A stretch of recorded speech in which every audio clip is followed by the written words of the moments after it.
Así ha amanecido hoy en Kiev con el sonido de las bombas. La ciudad, la capital de Ucrania, se protege con un toque de queda que ha vaciado las calles. La guerra no para, pero tampoco las negociaciones. Y en las últimas horas, Óscar Mijallo, volvemos contigo. Las dos partes reconocen ciertos avances. Sí, quizá el primero en reconocerlo ha sido el presidente ucraniano Volodymyr Zelensky, que ha dicho que ahora las posibilidades de un acuerdo con Rusia son más realistas, que quizás podría haber avances en los próximos días. Lo mismo ha dicho su jefe negociador, que ha asegurado que aún hay espacio para seguir negociando. Incluso el durísimo ministro de Exteriores ruso, Sergei Lavrov, que ha asegurado que ve posible un compromiso para llegar a algún tipo de acuerdo en el marco de una Ucrania neutral que siguiera más o menos el modelo de Suecia o de Austria. Quien sí ha echado un jarro de agua fría sobre este optimismo acaba de ser el presidente ruso, Vladimir Putin, que acaba de aparecer en televisión en un discurso en el que ha justificado la invasión de Ucrania y ha dicho que era para parar un genocidio contra la población prorrusa en el Donbass. Mientras tanto, aquí en Kiev han continuado los bombardeos. Varios proyectiles rusos han alcanzado esta mañana dos edificios de viviendas que se han derrumbado y que bueno, no hemos podido ir a grabar porque el toque de queda que ayer decretó el Ministerio de Defensa y que termina mañana, pues afecta a todo el mundo, a la prensa ucraniana, pero también a la prensa internacional.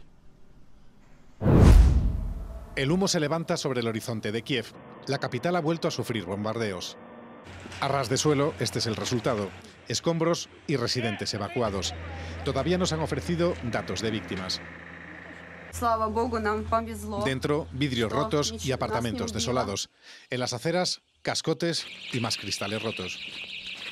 Ha sucedido en el barrio de Shevchenko, en el centro oeste de Kiev, donde las fuerzas rusas ya están haciendo pequeñas incursiones. El presidente Zelensky sigue en la capital y ahora pide a la población que no luche directamente contra los rusos. Zelensky recibió este martes a los primeros ministros de Chequia y Eslovenia y al número 2 del gobierno polaco. Viajaron en tren, por sorpresa, y ya están de vuelta en sus países.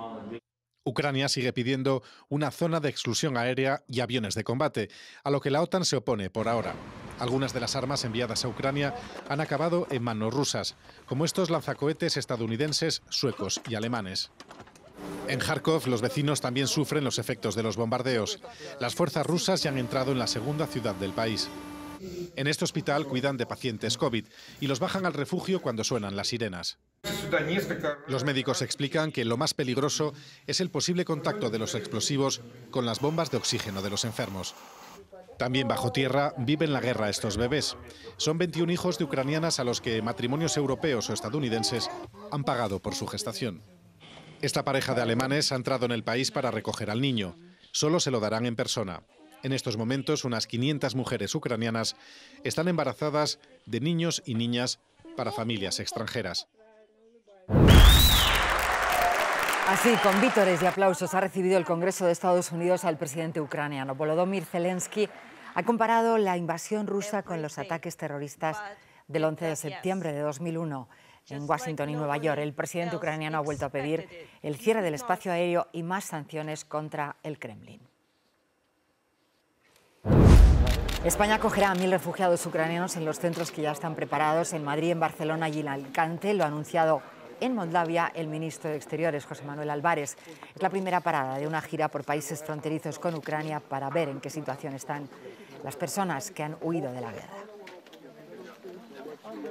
Niños, mujeres, gente que lo necesite para un primer traslado a España, aunque las capacidades que en estos momentos de solidaridad de España para esta crisis son mucho mayores.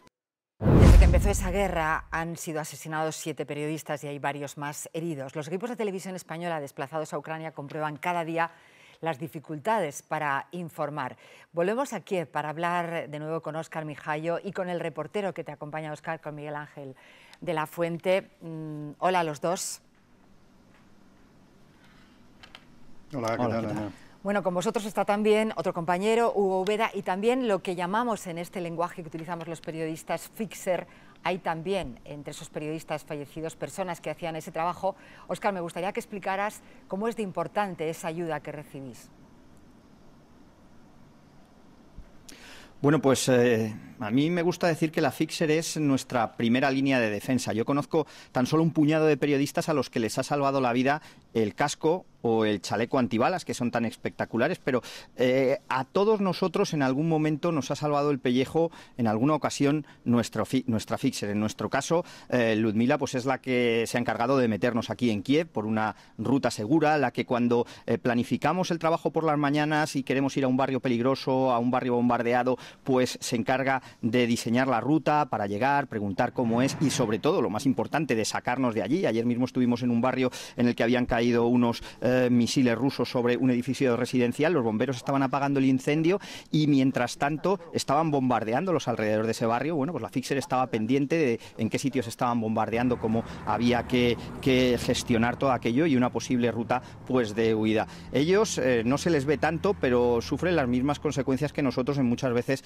pues la muerte. Una de ellas, Sasha Kunishova, solo tenía 24 años y antes de ayer se confirmó su muerte en el ataque a la Fox. Es una de los 7 informadores, periodistas ucranianos e internacionales, cámaras, que han muerto ya en estos 21 días de guerra. Óscar, mientras nos hablabas veíamos imágenes de los dos trabajando. Miguel Ángel, es muy difícil en estas condiciones trabajar porque además hay muchos filtros que nos dejan superar los propios ucranianos y además hay una cierta inquietud entre esas personas que hacen los puestos de control. No es agradable, ¿no?, encontrarse con esa situación. Bueno, digamos que la situación ha cambiado desde que llegamos aquí. Llevamos 44 días en este país. Y si lo pongo en Kiev, cuando estábamos aquí, antes de empezar la guerra, esto era una ciudad como podía ser Madrid, Barcelona, Valencia. Han pasado 21 días, como acaba de decir Óscar, y después de 21 días es todo un escenario completamente distinto. Cada calle, cada avenida, hay controles, checkpoints que son erizos, checos, son grandes montoneras de sacos terreros, hay camiones que pueden ser camiones de basura que están pinchados, que los colocan ahí, hormigoneras que las colocan, todo eso para crear un bloque. Y cada vez que pasas un control, cada vez que nosotros pasamos un control, que es un enjambre de todo este tipo de artilugios, nos encontramos con militares que nos paran, nos piden la documentación, nos chequean el coche y hasta ahora no había una figura que yo he visto en otras guerras que sí la estoy empezando a ver aquí, que es que a 20 metros ya se posiciona un arma, es decir, se posiciona una ametralladora pesada apuntando hacia aquellos que estamos cruzando los checkpoints. Esto me lleva a pensar que sí es cierto, están un poco más nerviosos de lo que antes estaban y los controles empiezan a ser más exhaustivos. Óscar, Miguel, muchísimas gracias. Sabemos que habéis hecho un esfuerzo porque la ciudad está en toque de queda y, como decías al principio del telediario, Óscar, os afecta también a vosotros. Desde aquí os pedimos que os cuides mucho y gracias por lo que nos vais contando desde allí. Muchas gracias. Muchas gracias a vosotros. A vosotros. Aquí el Gobierno se compromete a bajar los precios de los combustibles, la luz y el gas, incluso si no hay acuerdo en la Unión Europea. Lo ha anunciado después de reunirse con el PP. Con los populares han comenzado la ronda de contactos para consensuar un plan nacional para hacer frente a los efectos económicos de la guerra en Ucrania. Distinta valoración sobre cómo ha ido la reunión. Cordial y como constructiva. No se han cubierto las expectativas. Y también sobre contenidos y plazos. El Gobierno dice que bajará los precios a final de mes, pero no explica cómo. Va a haber bajada de la gasolina, de la luz y del gas. La va a haber el día 29. Vamos a trabajar que ese consenso también sea un consenso que agrupe a los socios de la Unión Europea. Y si no lo es, el Gobierno de España adoptará medidas. Y el PP asegura que no les han concretado ninguna medida y le echan en cara que no bajen los impuestos urgentemente. Una situación que están viviendo la sociedad española, las familias españolas, que necesita de la inmediatez y de un gobierno ágil en la toma de decisiones. También Ciudadanos cree que el Gobierno va tarde y que busca apoyo sin explicar nada. A dar el apoyo a algo que ni siquiera sé lo que es, porque me dices, vamos a ver si bajamos los impuestos, no te dice cuáles, no te dice cuánto.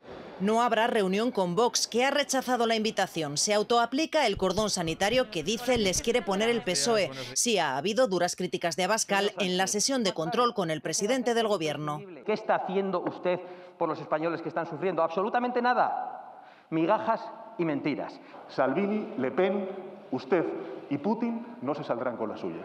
El Gobierno también se ha reunido hoy con el PNV y se ha aplazado el encuentro con Esquerra Republicana. En Madrid han condenado a 300 años de cárcel al pederasta que abusó de más de 20 niñas de entre 2 y 13 años en Colmenar de Oreja. El agresor colgaba las imágenes de las vejaciones de sus abusos en una red de pedofilia. Un tatuaje y sus manos llenas de aceite de motor fueron determinantes para su detención.